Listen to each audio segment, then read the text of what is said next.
Hey guys, welcome back to this channel. In this video, I'll be showing you guys how you can earn $100 a day with ChatGPT and Canva with no experience at all in designing.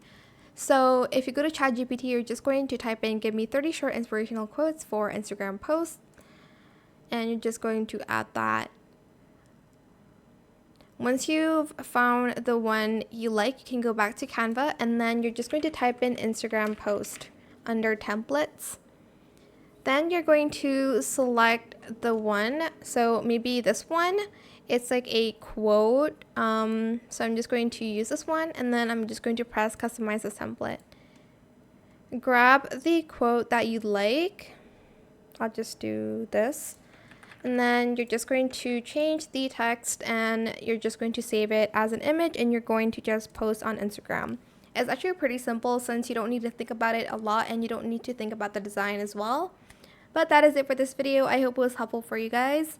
Don't forget to like, comment, share, and also subscribe to this channel if you haven't done that already. If you have any more questions about this video, just leave it in the comment section down below. I will try my best to answer them all for you guys. And if you found this video helpful, please click the thanks button as well. That is it. Thank you so much for watching. Bye.